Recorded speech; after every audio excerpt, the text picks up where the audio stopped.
Hi guys, welcome back. Today we're going to continue talking about our artist of the month, Stevie Wonder. As we learned last week, we kind of learned about his life and how he's actually very local. He moved from Saginaw to Detroit as a kid.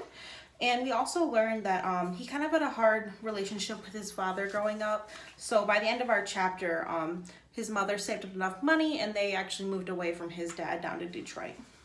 So today we're going to learn about his gift for music and kind of see where that takes him. When Stevie was 6 years old, people in the Detroit area got to listen to a new radio station. On Sunday nights, the station played only the blues, a type of folk music created by black people in the southern part of the United States in the early 1900s. Lula often had the radio on when she was home. She liked the blues. Every week, Stevie was sure to tune in. By listening to the radio, Stevie became a big fan of musicians such as B.B. King, who became known as the King of Blues. Even though Stevie was blind, his siblings never considered him handicapped. Stevie went to a special school, the Fitzgerald Elementary School, but otherwise did most of the same things his brother did. Some things he did better, Stevie's older brother Milton said. This is a picture of B.B. King, or the King of Blues. This is the person that Stevie was really inspired by when he was a kid. Stevie liked to run around, climb trees, and even ride bikes. He would pedal while one of his brothers handled the steering. Lula taught him not to feel sorry for himself because of his blindness, and she decided early on that wasn't going to be overprotective of him. Lula did, however, hold out hope that Stevie might one day see. She took him to different doctors. She even tried faith healers, preachers who believed that God could perform a miracle through them. So this is Stevie riding on a bike with his brother and sister, and Stevie would have to sit in the back because he couldn't see, so he wouldn't be able to steer.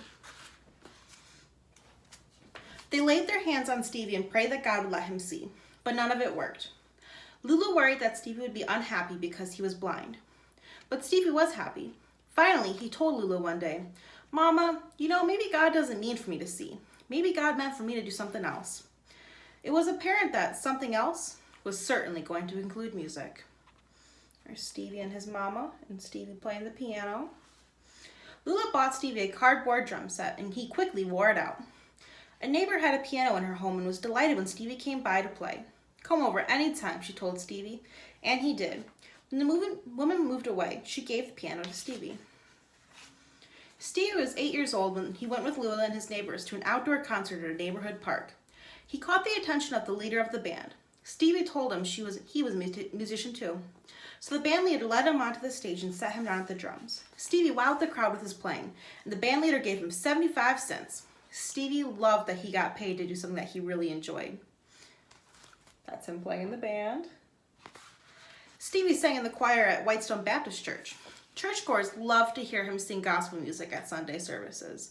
But one of the church leaders heard him singing rhythm and blues music in the neighborhood one day. Rhythm and blues, which was still relatively new in the late 1950s, was not considered appropriate music by traditional churches.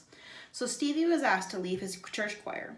So Stevie was caught singing songs that weren't necessarily about religion. They were rhythm and blues songs. And so he was actually asked to leave the choir because they did not find that appropriate at his church. But for the sheer joy of it, Stevie kept right on singing in his neighborhood, on street corners and on front porches. People gathered to hear Stevie play the harmonica and sing with his friend John Glover. John, who was 3 years older than Stevie, played the guitar. He was one of the sons of Lula's friends. He had a cousin named Ronnie White, who was a member of the singing group The Miracles. In 1961, John Glover asked Ronnie White to sing a song and listen to Stevie sing. As a favor to his cousin, Ronnie agreed.